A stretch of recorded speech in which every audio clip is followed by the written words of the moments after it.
Happy 2024. Listen, before I dive in, let me shout out our newest showrunner, Jess Cunha, who you might see in the screen. Say hi, Jess. Hey, Jess is, Christy. hey. Y'all, Jess is going to help produce Centering Justice. It's bittersweet because we're going to say goodbye to our beloved Carly. It's a good thing though. Y'all, Carly can't mess with me no more because she got to run all of our learning communities now. For those who don't know, Carly was recently promoted after Hamida Bagarafi left our team to the director of our learning communities. And Carly, I'll just say I am deeply grateful for the way you have held the background of CJ for what, over a year, surely, two years maybe. Yeah, Yeah. almost 2.5 now. Holy smokes. That COVID time is wild. Do you have any brief words for the people? Indeed. I I'm so excited to I'm gonna keep showing up every single month, whether you want me here or not, because this is just such a space for inspiration and community. So, just really grateful to have been a part of it for such a long time. Yeah, thank you. Quiet but powerful. Really appreciate you. And Jess, my beloved Jess, who, oh my gosh, she and her family taught my baby how to play capoeira, y'all. Like we go back. So it feels like family. I'm glad to have you here and looking forward to our collab. Y'all, let's get into it. Somebody said Happy New Year, and I just want to say 2024, she ain't come to play with us. I mean, if you follow comedy at all, Cat Williams kicked off the year spilling all the tea on the comic industry. Man, the last few weeks, the Midwest has been experiencing nothing short of an Arctic blast. The children are barely going to school. And as a result, I'm back on Zoom meetings like 2020. This week, there is a global strike happening in support of Palestine. Families of Israeli hostages are railing against their government for using their loved ones as pawns. They, and I believe all of us, want those folks freed. I'm gonna just say 2024 election and leave that shit there. And I'll move along to astrologer Chani Nichols, who reminded us that the first time, I think this started last year, but it's really ramping up in 200 years, Pluto is in Aquarius, y'all. And apparently, according to her, in this season, the responsibility falls on all of us to create new worlds in a time where old paradigms are shifting. Amen. And the young people, look, they are calling us in. They are connecting the dots of global oppression, and they ain't here to play. And I don't know about y'all, but all of this and so much more, lifing, humaning, hope can feel fleeting. This session of Centering Justice is devoted to hope, the discipline and the power of hope. I recently got a chance to speak before a group of high school students. And as I was preparing, I was like, I want to write them a poem. I'm a mom, I do a lot of work with young people. And increasingly, I am just so aware that our future belongs to them. So I'll offer this piece real quick. Hope's unyielding light. In the shadows cast by history's weight, beneath the yoke of a bitter fate, hope emerges, a flame untamed, against the winds of scorn unnamed, through the echoes of state-sanctioned might, where justice weeps in the silent night, hope rises, a rebel song amidst the struggle. She's fierce and strong. Settlers' footsteps on sacred land, a tale of pain, a shifting sand. Yet in the cracks where despair may grow, hope's roots entwine, refusing to let go. Supremacy's illusion, a twisted thread woven in stories left unsaid, but in resistance, voices rise, a symphony of hope that defies. in the canvas of oppression's art. Hope paints a mural, a counter start. Brushstrokes bold, colors bright, illuminating even the darkest night. For hope is a seed in fertile soil, sprouts amid turmoil, a symbol of toil. And through the concrete of oppression's street, hope breaks through, a resilient heartbeat. As whispers of our ancestors guide the way, hope blossoms in the light of day, a protest against the shadow's claim, a beacon against the oppressor's aim. In the struggle for justice, freedom's call, hope stands tall, unyielding and small, a revolution in each beating heart, a force that tears oppressive systems apart. So in the face of that state-sanctioned might, settlers' conquest, supremacy's blight, let hope be our compass, our guiding star, for in its embrace, liberation is not far. Y'all, I'm delighted to hand over yet again, as we did in December, this platform to some other hope dealers, folks that, like last month, witness our griots that help us cast a future where we can all be free. Our format will go as follows. I'm going to invite individually 3 storytellers, Kija Gray, Myron, Leigh. They're going to each tell you a little bit about themselves and then bring us into their story or their offering around hope.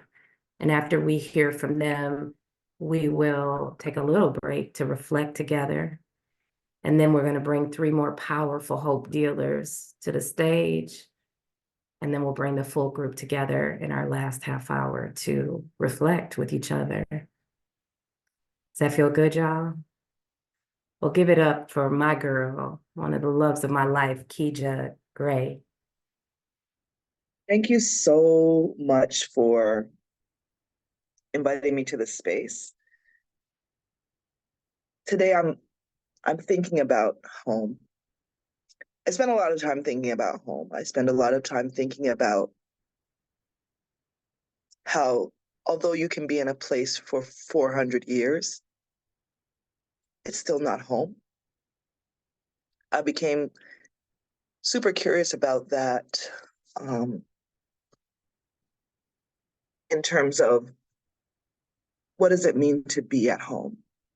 Sometimes home can be a structure.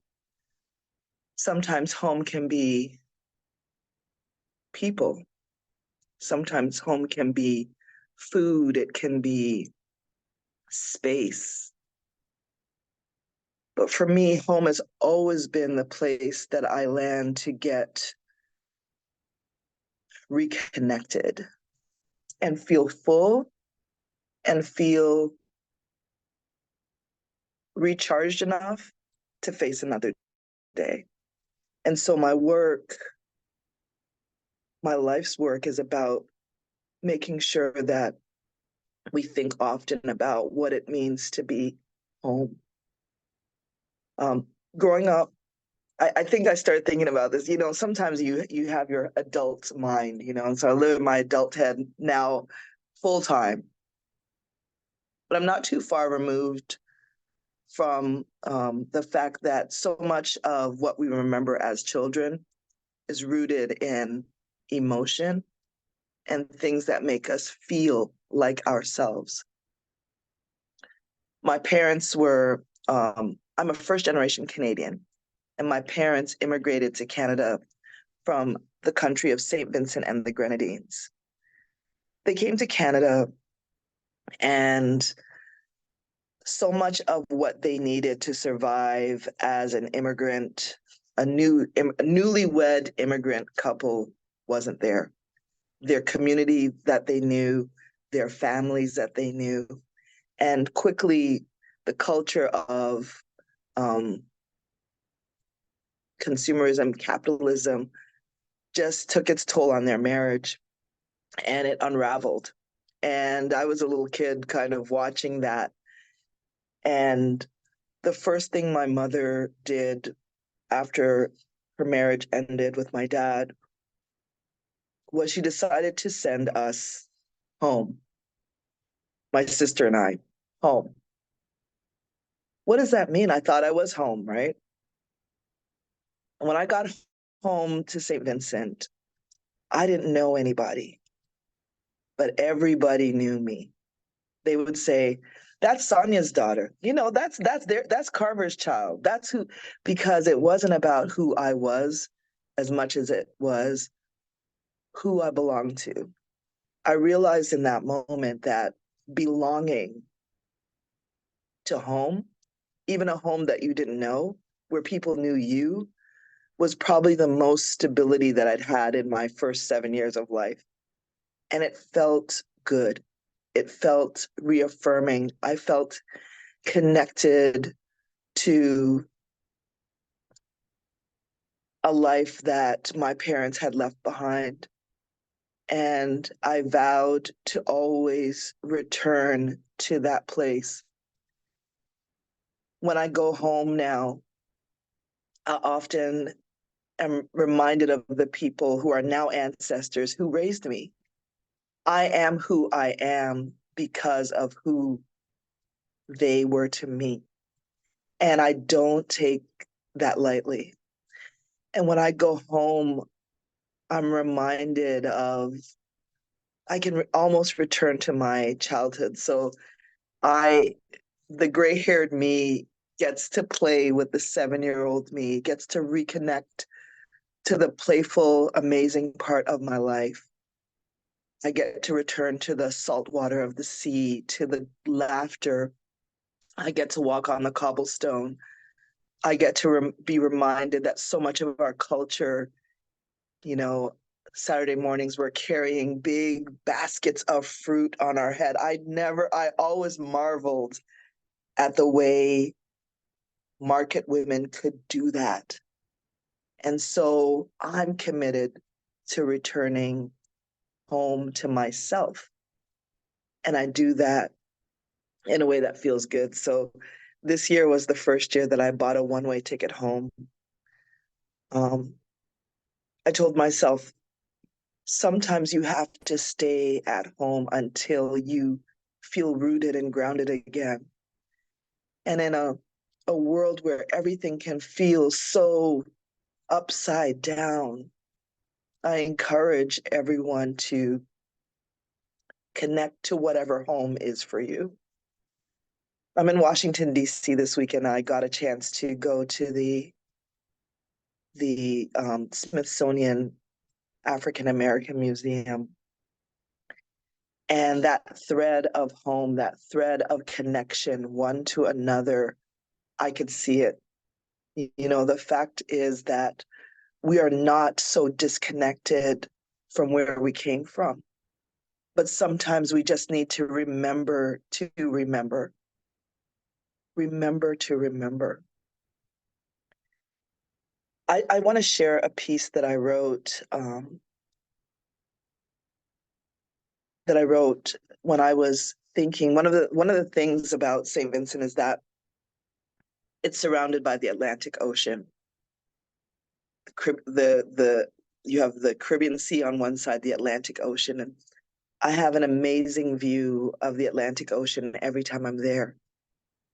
And I often think about my ancestors and the journey that they made across that Atlantic. This piece I wrote this year when I was back in Detroit, and it's called When She Found Me. And I would like to close with that.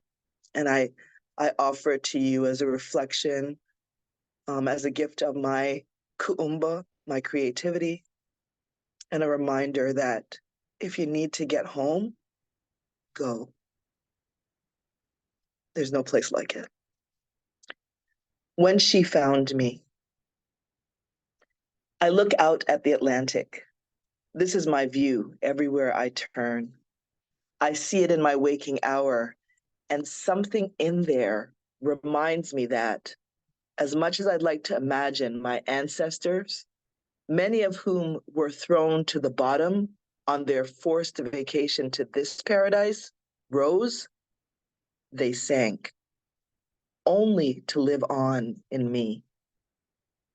I step into the Atlantic as the sun beams on my silver crown, creating a brighter, more luminous, dramatic expression, and I step, wondering how long bones take to erode, to turn to sand. I don't like how that thought feels under my feet, so I float. I look up at God. I wonder if she sees me. I let my ears submerge, and all I can hear is an ultrasound of my own heartbeat. Batum, batum, batum, batum.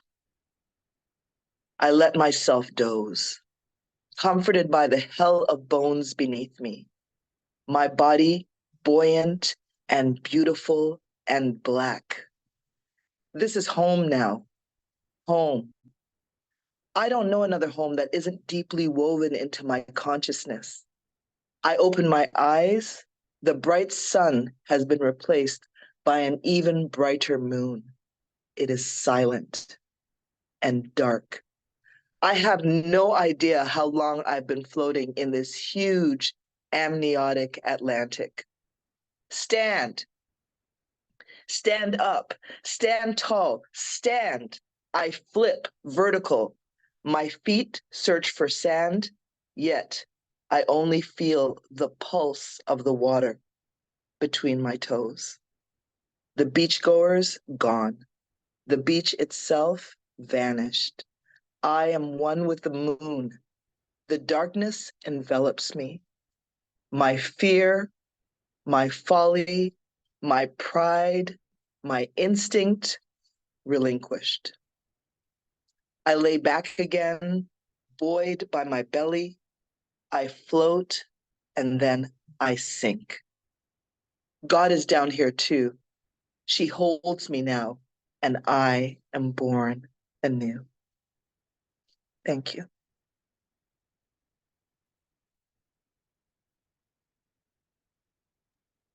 Thank you, Kija.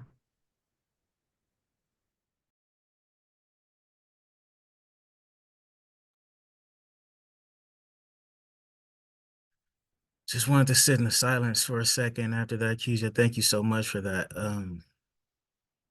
So many things resonate with me from your sharing. I would like to read a piece that addresses something I've been thinking about for a few years now, that relates to a person trusting themselves and doing the work to put themselves in positions that they desire to be in. So I deal with a lot of, or at least right now, I'm dealing with a lot of what does it mean for you to manifest who you are in this world and to be in your purpose? And in that meaning, is the meaning defined by how other people see you or receive you, how they receive you, or is it solely based on who you are, like at your core, or is there a little bit of both happening? But I deal with inside being outside, outside being inside, up being down, manifest your purpose. So this poem is called Between Outside and Inside, a Patchwork of Interlocking Squares. What keeps? A circle of believers. What keeps? A circle of believers. Amazing grace. How one man can walk out on faith and then come back not having gone anywhere. Somewhere between this and that, highs and lows, a key, a corkscrew, a pamphlet, a vigil, 3 empty bottles, water bottles, a flask of liquor shoved in the freezer for better days. Amazing grace, how sweet the sound. A day of hunger turned toward a day of redemption. If you love God, stand up and clap your hands. If you love God, greet your neighbor with a smile. If you love God, go to 3 people and say, God loves you. My God, can it get any colder? The pool was shallow. His hands were thick as red letter Bibles. He said a prayer. I went under. I thought I'd see John the Baptist. I thought I'd see my patron saint. I thought for the life of me I'd see immediate change, longer hair, a deeper voice, a thinner body, anything in the name of love. Can't hurry love, nah, you just gotta wait. Took up running to jog faster. Sometimes it's best to walk. How sweet is it to see someone on solid ground you haven't seen in a while, someone once short of change, someone now on top of his nickels and dimes. Dime, slang, a woman of exquisite beauty, a woman who does what she wants when she wants, a woman who can turn a phrase. One man's blessing is another man's curse. The first lady stood up, the pastor sat down. A voice in the congregation shouted, blasphemy, my Bible doesn't say that. What God do you serve? His neck was cords of red. And I wobbled into the basement because my jeans were sagging. And the disciples made a circle around me, pointing this way and that. And one of them knew a verse he misquoted, while the others fumbled in chorus. And I thought this was a potluck. My cross was thicker than my dreads. And a man of God from nowhere appeared in the cipher, cursed us all with years of bad luck for speaking in tongues without an interpreter. Then vanished like Elijah, but in a cloud of smoke, maybe camel. Smoked a cigarette once, smoked a cigar. Both weighed me down, both had me coughing up my lungs. Shouldn't have inhaled, but what was the use? If you can't abstain from sex, get married. Yeshua. Her skirt was virgin white. Her blazer was business blue. She saw blood on my hands or said she saw blood, had a word for me, knew I was coming, something in a dream, something in the air. Something about the way I was dressed said to her, tell him to go to the altar. I go every day, I told her. My hand is cold. Perhaps it's best she not shake it. So 1 Kings 13 goes something like this. A man of God, God instructed one of his prophets to deliver a message to the king of Israel at that time. God instructed that man to walk a certain way and not eat or drink bread or water in the place, and to not return in the way in which he came. God said to this man, if you return in the way in which you came, if you eat or drink in this place, I will take your breath from you. The man of God goes about his mission and he arrives at the king and he says, King, this is the word come from God. The king, being a king, sought to seize the man, but his body was made unable. He interceded with the man of God and he said, man of God, can you ask God to deliver me from my affliction? So the man of God interceded and God delivered the king from his affliction.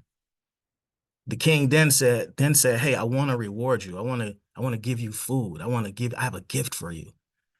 The man of God said, you could give me half your possessions, but I cannot take your food and I have to go about my business.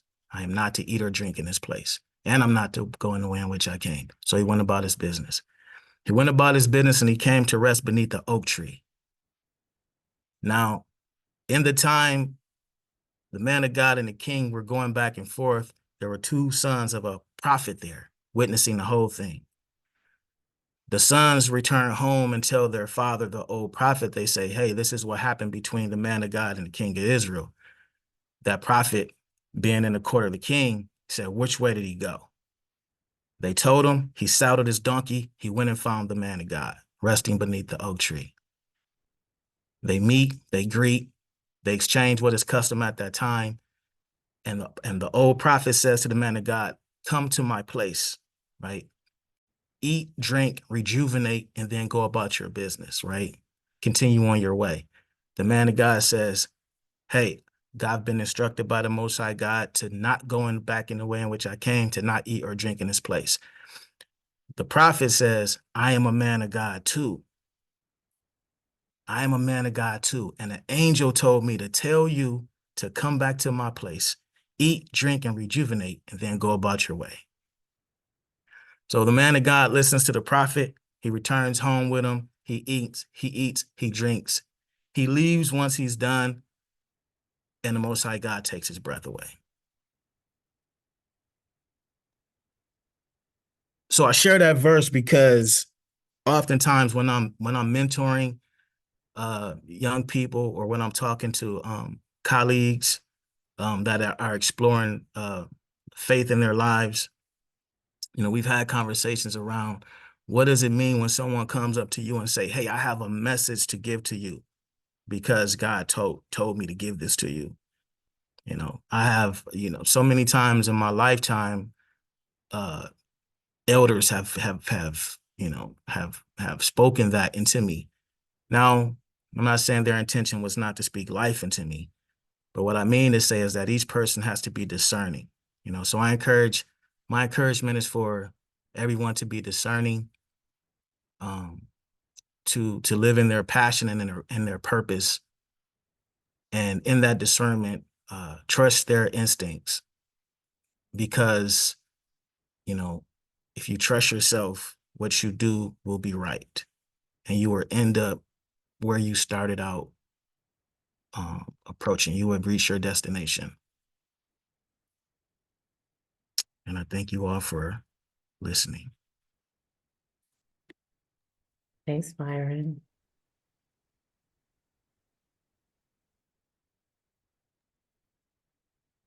So good afternoon, everyone.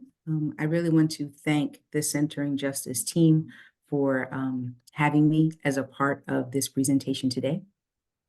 My name is Leigh Purnell, and we are regularly cautioned not to define ourselves through our work. But for the purpose of today, I want to clearly define myself in a few ways, but my career is the basis of today's story. So I am an African-American woman. I am an educator. I am a native Philadelphian, and my family established roots in Philadelphia during the Great Migration. I'm also a church kid. So as a church kid, I love metaphor and I love stories. So if the story has a lesson, even better. I'm so happy to be able to talk about my school in the context of today's theme of Horizons of Hope.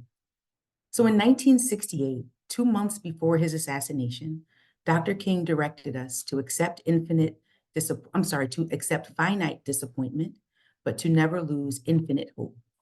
And the quote provided a buoy for me as a leader as our school community faced seemingly insurmountable obstacles over the past 2 years. But what kept me steady was a sincere belief then and a belief now that our cause is righteous. So I'm the Chief Executive Officer of Southwest Leadership Academy Charter School. And Southwest Leadership is a K-8 charter school in the Southwest section of Philadelphia. 99% of our students identify as Black, and 18 languages are spoken in the homes of our families. 67% of our students qualify for free and reduced lunch. That's the demographic snapshot. But each child is their own best version of themselves, and each child is an individual that we work to fully develop. The best response to the reductive commentary that's been surrounding the issues of equity and justice with regard to African Americans in particular is a statement that Representative Robert Smalls made in 1895. He said, "My race needs no special defense, for the past history of them in this country proves them to be equal of any people anywhere. All they need is an equal chance in the battle of life." It was true when he said it in 1895, and it is true now. I'm a fourth-generation Black Philadelphian, thanks to the Great Migration of the 1920s. My maternal grandmother was a graduate of the Philadelphia High School for Girls and a welder on the USS New Jersey during World War II. My maternal grandfather came to Philadelphia with an 8th grade education. He was a welder on the USS New Jersey as well, and he became a chef and a culinary arts teacher at the Opportunities Investment Committee. My mother is a graduate of Girls High School and Cheney University, and she was the first in our family to earn a college degree. She and my godmother taught side by side at E.M. Stanton School at 16th and Cumberland Streets in North Philadelphia. They taught together there in the late 1970s. Desegregation efforts in the city of Philadelphia took my mother to a middle school with a predominantly white student body, where she finished her 30-year teaching career with the School District of Philadelphia. And I had a front row seat to the impact on Black students and teachers as education communities were shuffled in the name of a pursuit of equality. So why did I choose to tell you this? Thanks in large part to the examples of tenacity and the singular focus on the pursuit of education and academic achievement, I'm sitting here. My parents and my grandparents gave the same advice that many of their generation gave to their children. Many of you have probably heard it. And that advice was simple. You have to be twice as good to get half as much. And while I have never explicitly taught this lesson to my students, I let them and their teachers know that we can't just be good. We can't just be great. We have to be twice as good. But I want this lesson to end with us. I have been a teacher in a number of environments, in places where students do not have that added burden. They don't have the added burden of having to be twice as good. But my current students, like all children, deserve to be educated in a safe, caring environment where they can be children first. Back to my school. Southwest Leadership Academy Charter School is that place. On June 16th of last year, around 1 o'clock in the afternoon, there was a frantic knocking on the front door of the school and an insistent ringing of the bell. When we opened the door, a student ran inside and made a beeline for the office of our Dean of Students. He had just been robbed on the street at 1 o'clock in the afternoon, but he came to the school knowing that he would be safe and that he would be supported. At Southwest Leadership, we have a clear-eyed vision. We're working for total community rejuvenation in the Southwest section of Philadelphia. We develop our students to be leaders in their community. Every year I get to speak at graduation to our 8th graders, and I remind them that leaders are different. And at Southwest Leadership, we dare to be different. We dare to believe that our students are capable of achieving greatness, given the right environment and given the right supports. The past 2 years have been rife with disappointments and setbacks. However, we have a belief in our mission, and we believe that our children's futures are worth the time, effort, and sacrifice that it has taken to keep our school open for the community. We began this particular journey in June of 2022. This portion of our journey will hopefully conclude tomorrow with a vote by the school board to reverse the devastating decision that they made in June of 23 to revoke our charter. That decision would have led to the closing of our school. But through all of this, our staff and students stayed focused on their goals and maintained their effort to achieve their individual potential. Our school community is standing very tall today. Our tenacity and our infinite hope has opened the door to us being able to continue the community building work that began with our founders in 2006 and that will hopefully continue for many more years. I thank you so much for allowing me to share today.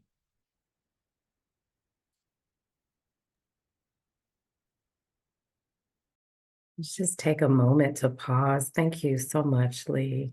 I can feel the love for your students and your school community. I really appreciate that reminder of infinite hope. I can imagine it's devastating when the threat of losing your charter is real, to lead through hope.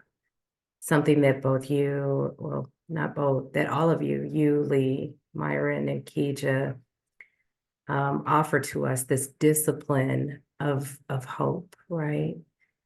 Kija made me think about Stephanie Mills when she told us in her song, when I think of home, I think of a place where there's love everlasting. And just like infinite hope, radical love is, it requires rigor and it requires strength. And Myron, it requires faith in ourselves and faith in humanity. I don't know about y'all, I still got chills over Kija's poem. Woo, her piece. Thank you for that.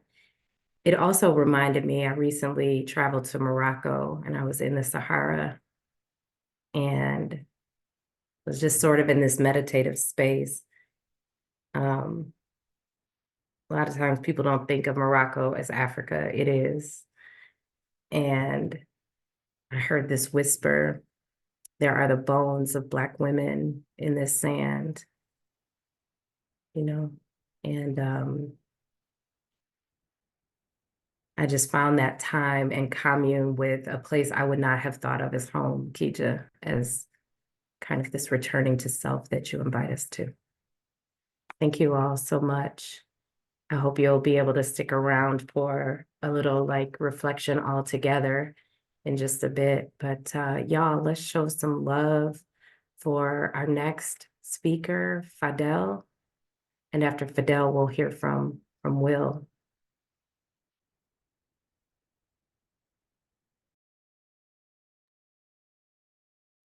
Good afternoon, everyone. I hope everyone is doing well. As Yodit mentioned, my name is Fadel Nabilsi. I am a first-generation Palestinian American attorney, and I was born and raised in the Ann Arbor area.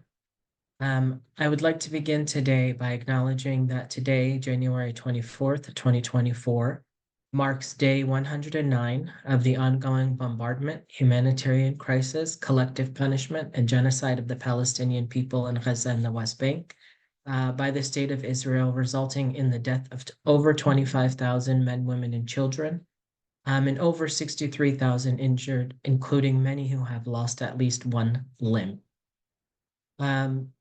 I think for me, in terms of background and growing up, I grew up in Ann Arbor as a Palestinian American. And growing up, I didn't have much experience or issues necessarily as a Palestinian. I grew up in Ann Arbor, which is very diverse, and a lot of, the students, especially at a young age, we didn't really understand it fully. And it wasn't necessarily something that was taught at home, the occupation for, 75 years. High school, most of my classmates were other Arab Americans. So it really was not, I didn't realize or recognize that my identity as a Palestinian was extremely politicized. And my right to exist was even something people questioned. And so I hadn't really realized or recognized that until I stepped foot on the campus of U of M in Ann Arbor. During my undergrad, it was the height of the BDS movement, the boycott, divestment, and sanctions movement on campus. And during my undergrad, I also took many classes on the Middle East. But one that really stands out and sticks with me is an intergroup relations class, dialogue class that I took on the Arab-Israeli conflict. There were two very vivid memories that I have from this class, where a student in the class stated that the IDF, or the Israeli Defense Force, was the most humane army in the world because they dropped leaflets before they bombed them or demolished their homes. The second comment was from the same student who walked into class one day and then said, "There are people laying on the floor all over campus. They must have nothing better to do." And this was in response to a die-in protest that these students were having, raising awareness of the deaths of the Palestinian lives throughout that specific year. And so I don't know how familiar all of you are with Palestine, Israel. I assume, at least in the current moment, everyone knows what's going on. And so there is a level of demonization as it relates to using the word Palestine or saying Palestinian. And a lot of people have seen the repercussions of that. Thankfully, I have some level of privilege in the sense that my job is secure. I work at a small law firm with other Middle Eastern individuals who support me as a Palestinian in the work that I do in the background. But since October 7th, and I mean even before, we've seen people reprimanded by management at their firms or their companies for their support of Palestine, whether that is publicly or on their personal social media accounts. I have been contacted personally by a lot of high school students, law students, and the um, and you know, people who are recent grads or employed who have been called into offices of, you know, upper management stating that um, they're not allowed to do these things. Even as far as one of my really good friends, I made a post on LinkedIn shortly after what happened. He liked my post and got a phone call from one of the managing partners at their firm, letting him know that some of the partners in the office were uncomfortable and felt unsafe coming into work, all because he liked my post on LinkedIn. But the theme for today is hope. So I would like to focus a little bit on that. And as I was planning for this, I'm not sure if hope is the best word necessarily. But you know, it's positive. It's kind of a silver lining in what we're seeing in terms of people assembling on the streets, whether that's through protests, even different city council meetings. The Wayne County also recently passed a bilateral ceasefire resolution, calling for a lasting ceasefire and the release of all the hostages, which Yodi, I think, mentioned at the top of this, and everyone wants those things to happen. And it's it's very interesting where we have seen a shift, especially in public awareness and public perception of the occupation and what's going on the ground in Gaza and the West Bank. And you know, your average person knows what's going on, one, but also recognizes uh, the occupation, but also the complexities of the issue that's happening on the ground in Palestine, Israel. And a lot, there's been a shift, a strong shift for support for Palestine. And I think, I mean, I thank social media for all of that. Twitter, Instagram, TikTok, whatever it may be. I mean, we're seeing these live on the ground experiences that people are having. And then in my work as an attorney, I collaborated with a local civil rights organization, the Arab American Civil Rights League, early on, when shortly after October 7th, to repatriate U.S. citizens who were stuck in Gaza and the West Bank, to bring them back to the U.S. because, frankly, there wasn't a lot of hope that was given to us from the government. There were numerous comments made that focus was not going to be there because it was an active war zone, so it was difficult. But due to the calls and the pressure that we've given to the government, we were able to bring back 65 plaintiffs that we had, you know, they called in on a national hotline that we had set up, and it's you know, 65 individuals from across the country. And so it's promising to see the on the ground effect, the amount of people who are advocating for a ceasefire, the release of the hostages. But it's also difficult because we're seeing so many people rally around this ceasefire or release of hostages. Tens of thousands, millions even in some countries.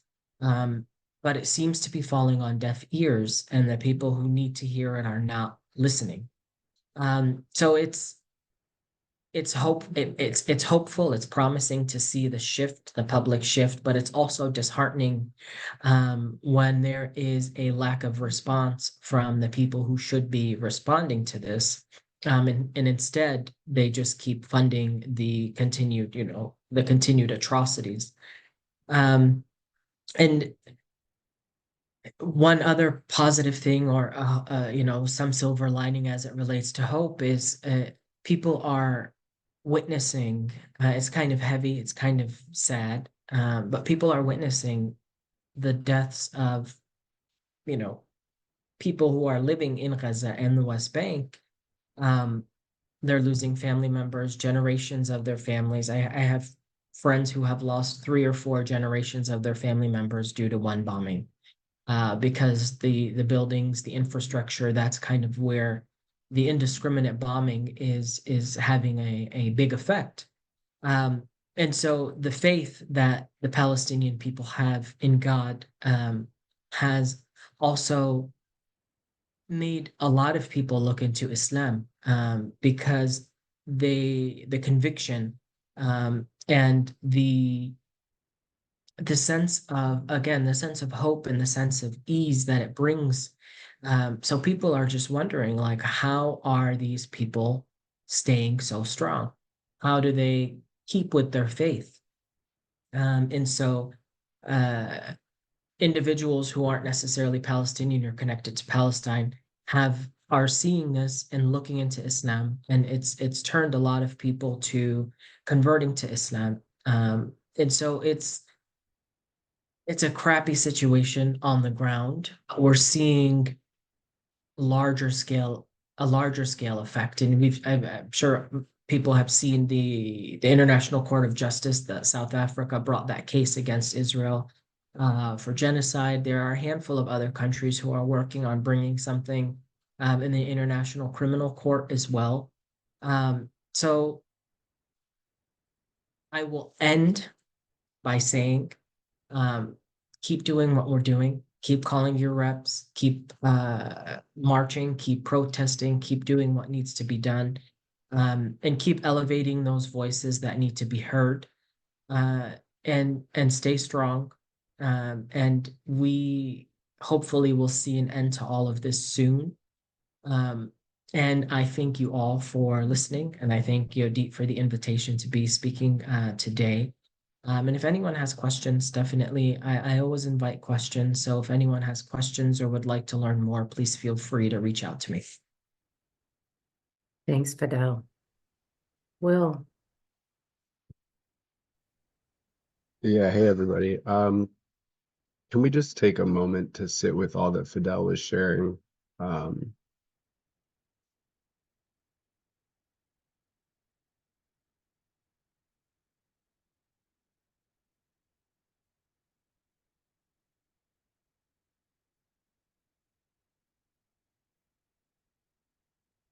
Yeah, so hey everyone. I'm Will Jones the third, he, him pronouns. I have the honor of being news director of communications and contributions. And so I was, I've been with Centering Justice for a long time, but was very excited to have the opportunity to come back and share some thoughts, some little vignettes about hope and what it means for me right now. The thanks for the love in the chat. Yeah, so some of the identities that I'm kind of drawing on, I'm a Black millennial cisgendered male. I am a husband and partner. I am a father.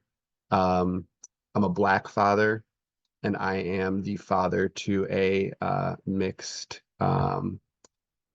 Black and white baby who is on one of the other screens if you're interested in scrolling through and taking a look. My daughter Geneva and my wife Liz are here right now. And so a lot of what I've been thinking about when it comes to hope recently have been a lot of what I've experienced in early fatherhood. Geneva has been in our lives for just under a year now, and it has been the most surreal experience.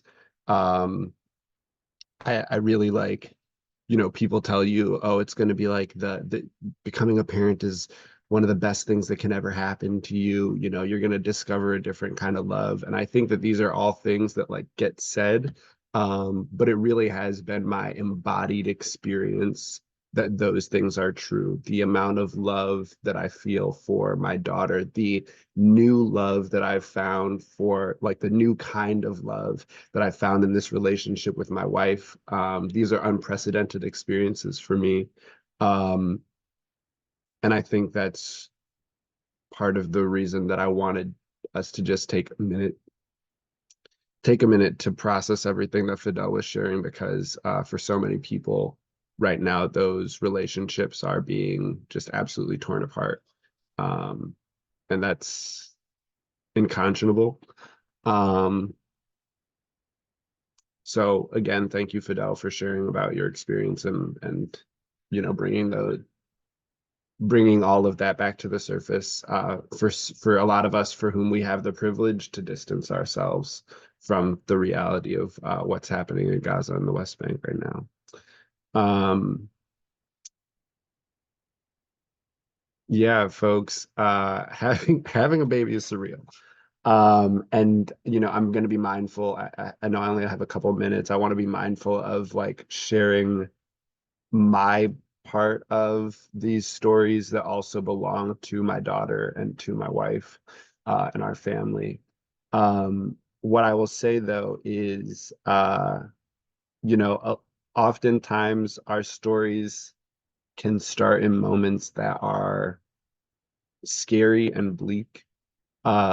So Geneva was born early, uh, thankfully, like safely and all of that, but born early and immediately before her mom could hold her, was taken to the NICU. And she made a speedy recovery. We got to see our baby like within hours of her being born and spend some time with her.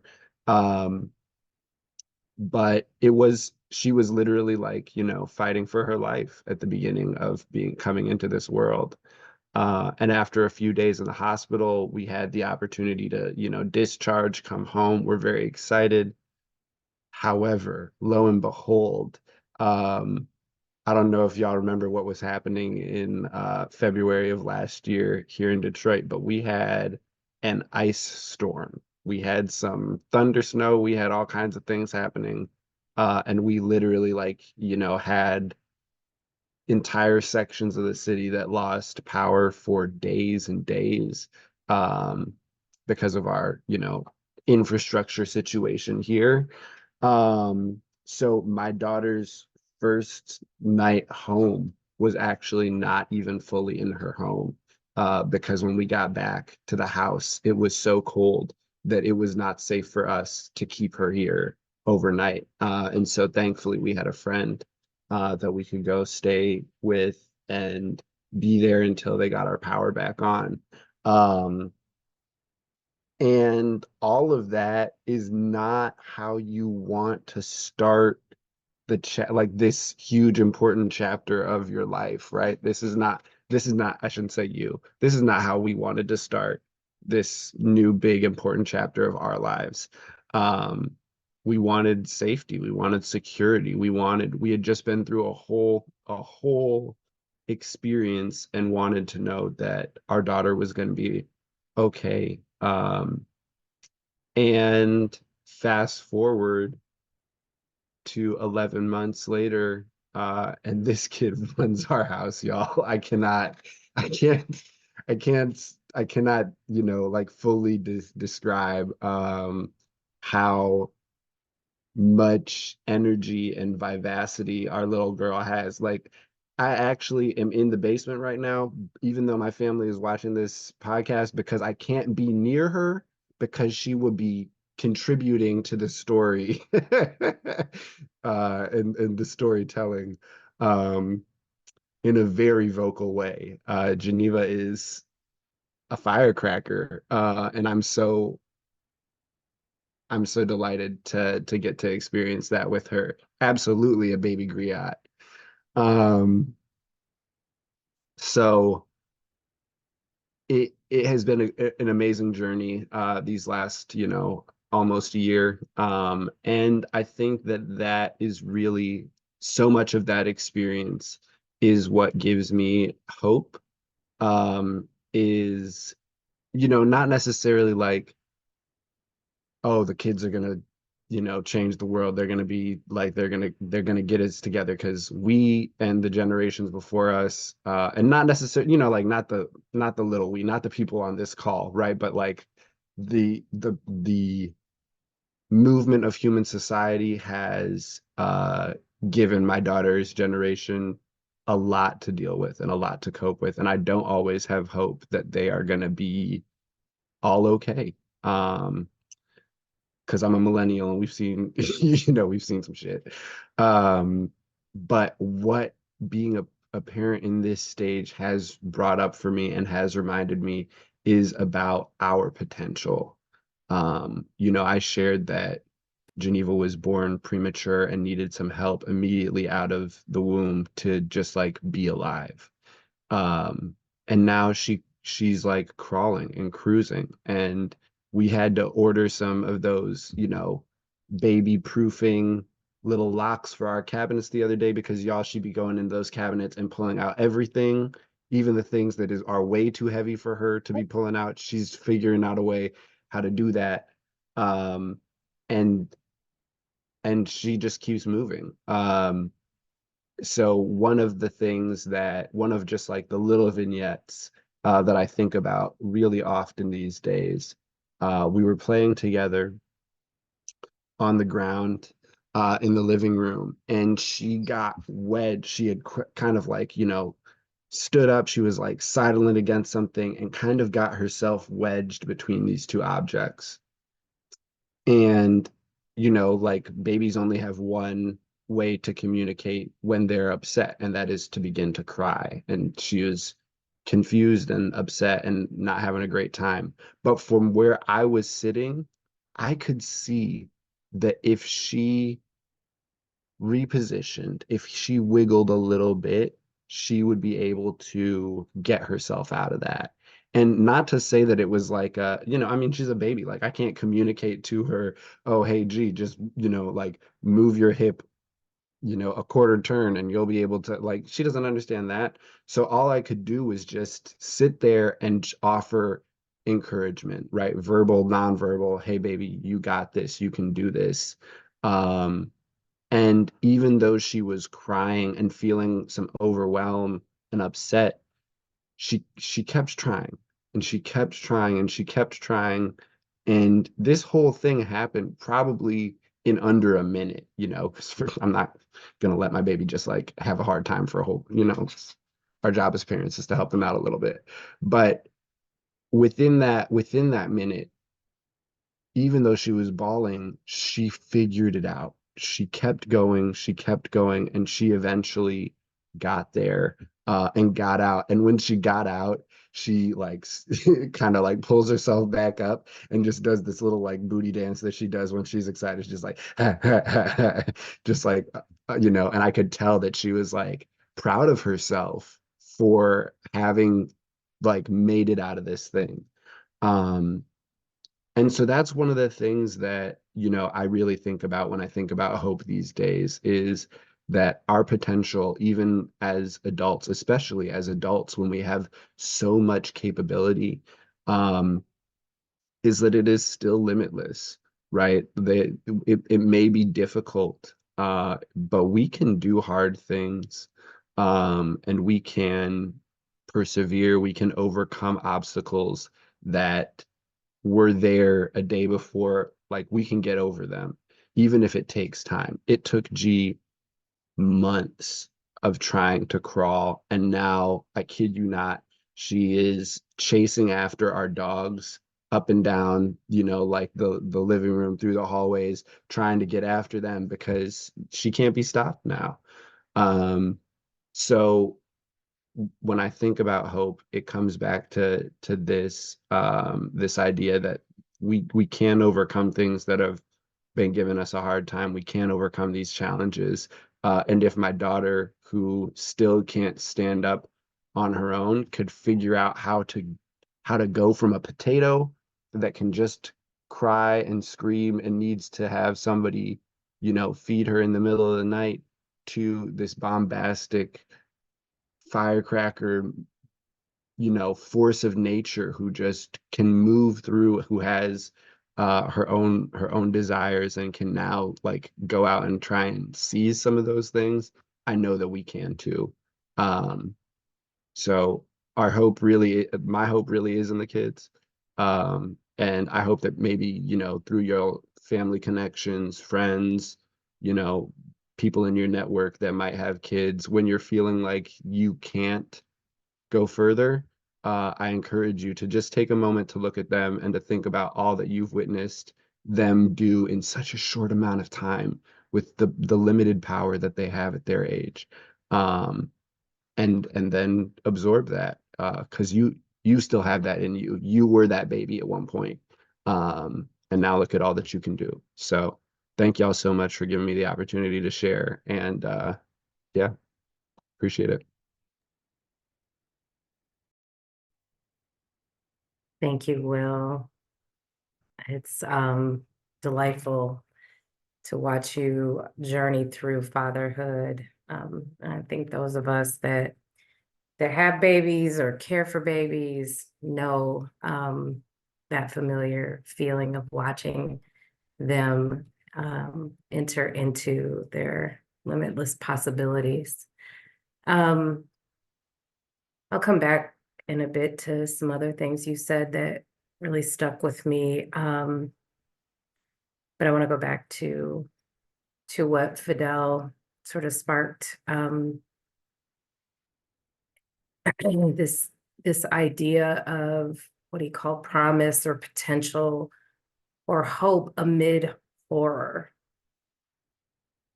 And each of the times where we took a pause, thank you, Myron, thank you, Will, that hope draws you to tenderness, to bearing witness. I think hope requires that of us. Also, this reminder of trying to hold fear and hope. You know, how can we be hopeful when we're worried about our livelihood? I think most of us would agree that we want to be hopeful. Most of us do not operate from a primary state of cynicism. And this is not, I think it goes, especially in the stories we heard, unstated, but I will, for the purpose of those who might listen later, we are not positing hope as this sort of toxic positivity. Clearly today, we've heard what hope requires of us, and what it takes. It encourages us to look forward confidently, even when the blood is spilled, even when the rubble is, the proverbial or metaphoric rubble is all around us. Even when we can hardly palate the violence that we are seeing. You know, a lot of times we'll say, oh, you know, she never gave up hope. And in that way, I think we could think of hope as a refuge, not as like a certificate you get. It is very akin to having faith.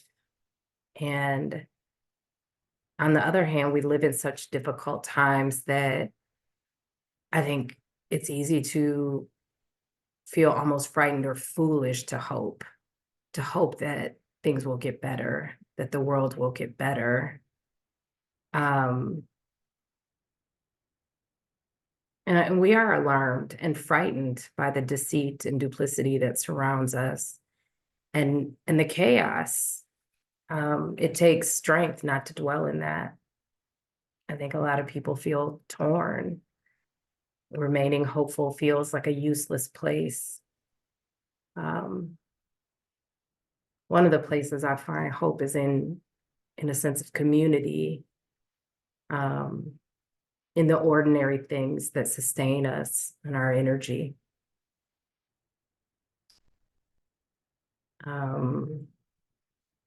Holding hope in like bleak moments, because we're really under practiced in that as a Western culture, especially since one of the dominant culture norms that is used as a tool to control us is fear of repercussion, fear of death, fear of loss, and legitimately so, as Will said, like he said, we are longing for safety and security. He and his family were longing for that when that precious baby came home, and yet that was not what was immediately available. And I do appreciate, Will, you as well, sort of calling in the burdens that have been placed on our young people now and historically. And you're right, they're not safe. And we should respect the youth who often, for many reasons, biological, physiological, et cetera, are the ones that are throwing their bodies on the ground, that are organizing, that are at the forefront. You know, people think, I think especially because of black and white photos of King, that he was so much older than he really was. He was 26 when he did the March on Washington, 39 when he died, same with Malcolm. And the young journalists in Palestine, I'm guessing, are also under 40. And yet, as you remind us, Will, our potential to do hard things is limitless. We do have to understand when we need to tap out, right? When we need to ask others to come alongside us, when we need to rest and renew and nourish our bodies and our spirits, right? Hope is found in the collective, and amid the collective. So Carly, I'm going to ask if you would, thank you again, each of you, Leigh, Kija, Will, Fadel, Myron, and even one of our prospective guests who was courageous enough to say, I thought I had this story and some life circumstances prevented her just grief, you know, from being with us. So, yeah, Eileen. So y'all come back, let's come back together as a group, and we've got a nice live audience with us. I wanted to just give some space for you all to reflect with each other. You know, something that resonated from another storyteller, another griot, something that you might sort of sit with, you know, as you step away, witness for each other. And I would invite those who are in our live audience, if you have reflections, I'll serve as your proxy. I'll share those with the group so they don't have to worry about the chat. But let me give it over to y'all. No particular order, just hop in there. What's on your heart? I have a question for Leah. Leah, if I remember correctly, in your sharing, you spoke about a student being robbed outside of school, and then that student deciding to go to Southwest. Southwest is the name of the school. To go to Southwest because that student felt safe. That's huge. You know, that's something I try to instill, and I mentor mostly middle schoolers and high schoolers, and collaborating with community members and resources in Washington County. That's something I always have in the back of my mind. How do we prepare spaces, and how do we build relationships where the young people that we're mentoring, that we're teaching, that we're coaching, you know, feel safe to find us when they're in danger, or to find the facility when they're in danger. So my question is, I'm curious to know about the culture of your school. Sure. So one thing about our school, we are really community grounded and community focused, and we also utilize restorative practices in our approach to discipline. So we are all about relationship first. Now, I always have to tell people restorative practice does not mean that there's no consequence for your behavior, because if you do something you should not have done, there will be a consequence, right? But the consequence is always about the behavior. It's never about the person, right? And so we're always talking about, you didn't make a good choice. We don't like what you did, but we still love you, right? And so that student, and the June 16th was significant because school was over, right? Like we weren't there. You know, it was summertime for all intents and purposes. He was at the corner store. He was robbed. He came running down the street so that he could get to a place where he would be safe. And so that's what we do, no matter what. They're our children, and every adult in our school community treats every child as if they are our own children. And they know that, you know, when the chips are down, they can always count on us to be able to provide them some security, some safety. and support. So thank you so much for asking.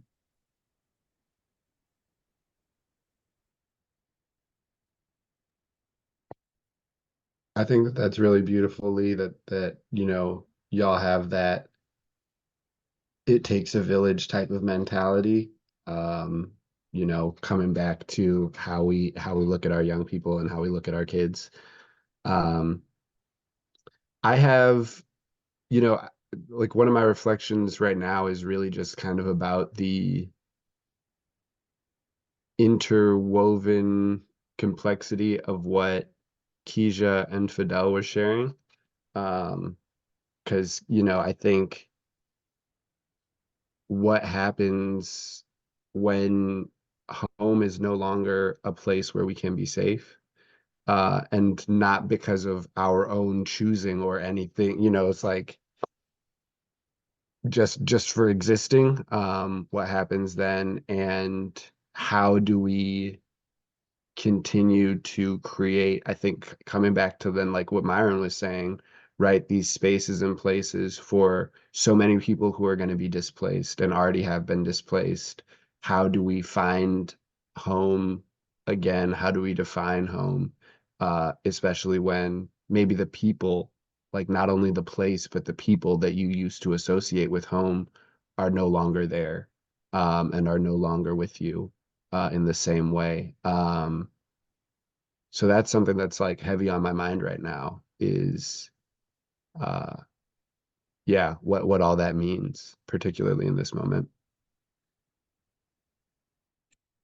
I feel a common thread about, when you were talking about, well, your daughter being in a difficult position, but knowing that she may not have known it, but I know that she felt that there was safety because you were there. And so sometimes home can it has to be in the people that surround us. It might not be a physical place, but it can be knowing that, like, and I'm gonna say Yodit's couch is a place of comfort for me. Like if I'm in Ypsilanti, I go there, I get on her couch. I don't even know how long I'm asleep because I feel safe. So safety is about people. It's about knowing that you have the trust to know you can lay your head down and be okay. And sometimes everything can be in a turmoil. And we know, when Leigh was talking about school, that feeling, we know that feeling. It's chaos. It's like, I don't know where I can turn. But if I find that small opening, that person, maybe that ice cream, maybe that thing that gives me a sliver of joy, I can find respite in that. And so the hope is just finding the slivers, because sometimes it comes down to the slivers. It isn't, you can't, sometimes you can't make it big. It's like, before I came on this call, I say ice cream because before I came on this call, I had Haagen-Dazs because I just needed that sliver. So whatever that sliver has to be for you, that you find it where you need it. And it can be in a stranger sometimes, it can be in a look, but it's there. And so I encourage you to kind of make sure that your daughter has that, make sure that we're looking to each other for that, because that's what this call is for me today. It's sanctuary. So thank you. I mean, Kija, sorry, Fidel. Kija, what you reminding me of the ice cream just made me think about how music can also be that place, at least for me, where, you put the right song on and I'm like, oh, I'm in my spot. I'm in my zone. I'm in my place. I was just gonna say, just adding to what Kija said, is find the sliver, but also be someone else's sliver whenever you can.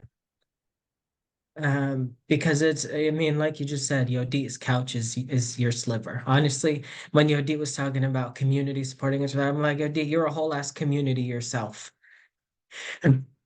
Like you are that for so many people.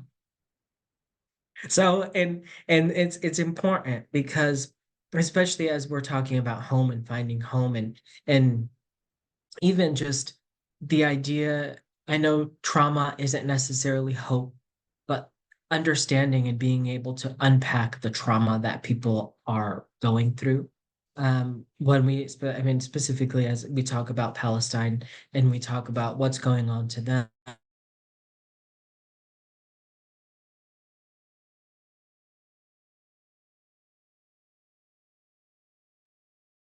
There's a We certain had level a of little generational trauma hiccup, that's. Fidel, we lost you for a sec. You were saying when we talk about Palestine and what happened to them. Oh, sorry, I apologize. It just in terms of passing on that generational trauma. So there's a lot of it as it relates to Palestine.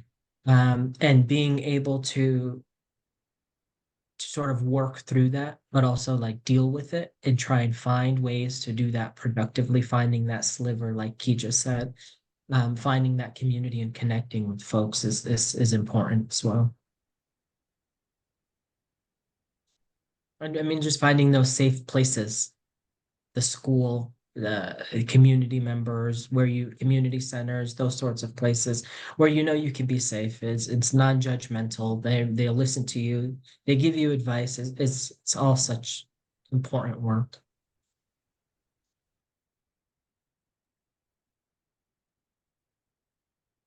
I see someone in our audience has a question, but if one of you has something to say, I'll ask them to just wait for a moment.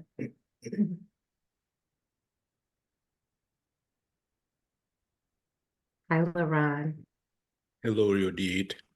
Hello, everybody. Hey, Will. Gosh. Where do I start? So, hope and faith. I'm thinking about both of those things, and I greatly appreciate many of the statements that have been made. I'm happy that you're all here. And I'm thinking back. I'm thinking back to the time before I was born, and thinking back to the life that my parents lived and my grandparents, because they lived under Jim Crow segregation, you know, during the years when it was most vicious, some of the years when it was most vicious. And I lived the first 14 years of my life under Jim Crow. And my parents were not the kind of people who could communicate through words to me the lessons that they had learned while living under that system, but they lived. Somebody mentioned a village takes a village to raise a child, and that mentality and the way you carry yourself every single day, so that the things you do encourage your offspring to also take on those lessons about not just survival, but thrival. You know, that they didn't speak those things, they simply lived those things. And the distinction that I came to make between what I was learning about faith as I was growing up and what my parents were teaching me about both faith and hope is, as I was taught, faith is the belief in things unseen. That's what I was taught. But my parents added another layer to that, I think, which is that faith is the belief in things even in the face of counter evidence. So around you, all around you, every single day, the things that I was seeing were teaching me that I couldn't be anything more than my parents, the life that my parents were forced to live, you know, to live under Jim Crow.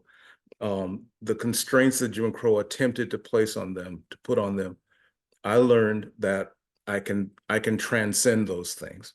And hope, on the other hand, was what my parents put into the world. It was, somebody once told me, hope is the gift that you give to the world about how to survive or how to live. Because I live partly in the public eye, and people are always asking me, well, what gives you hope?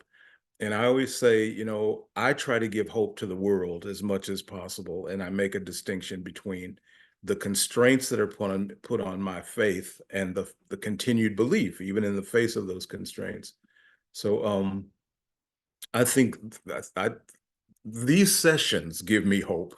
I'm not able to attend as many as I would like to, but centering justice is tremendously important to me, and hearing your voices and and hearing Kija say that Yodit is is her hope, her community, and you all are. I see Susie sitting there. You all are the things that give me hope to go on every day, and faith is what I turn it into. Thanks. Well, LaRon, I feel this,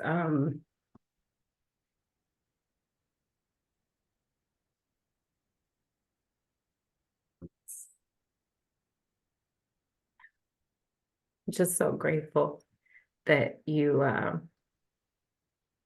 showed up here. If you don't know LaRon Williams, he's a phenomenal storyteller in community, but also just such a beautiful spirit, a really thoughtful, someone who evokes, is really thoughtful and evokes a lot of thought in me. And I think my emotion is just the weight of what we're holding together. And it is about how we mirror hope to each other, right? When in those moments of despair, that really resonated for me, LaRon. And also we've touched a bit on these references to ancestors, and I've been over the last year, I keep having this recurring vision of this woman who I suspect is an ancestor of mine coming through. And she's praying in a field, she's on her knees and she's praying. And I imagine, LaRon, that this is an ancestor who was enslaved. And the message that keeps coming through that I just want to as we near sort of the end of our time together, that I want to share with you all from this ancestor is that she was praying in that moment for us, for me to be here, right? That I am the manifestation of those prayers. And she was dealing with, as LaRon, I think, articulated far better than I can, like the unimaginable, right? Terror and horrors, much like our family in Palestine and everywhere in Tigray and the Congo, our Israeli families that are missing people, right? Like she was experiencing the unimaginable and yet fell to her knees praying that someone she would never meet, would not experience this terror.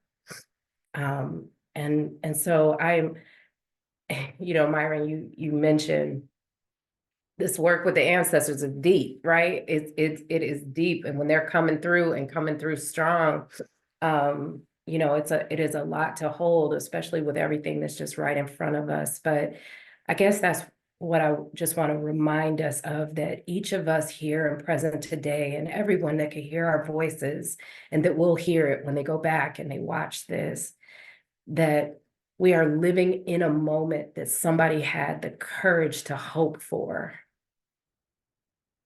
even when they couldn't see it, even when it seemed impossible. Let us be that shelter that Southwest was for that baby. Let us be that father who pushes us in the hard moments. Let us be that activist who looks for promise even when there's nothing hopeful or potentially promised. Let us be that leader with young people who says you can believe in yourself. Let us be that woman in the water, buoying with her body and her belly in the bones of our ancestors and in the light of the sun. Let us be that. And in the complicated mess that it is, that let us not let hope be snatched, but let it be our discipline and our practice. Let it be. We have a couple of minutes and then we use the final minutes to just do some logistical stuff. Any final thoughts from our speakers?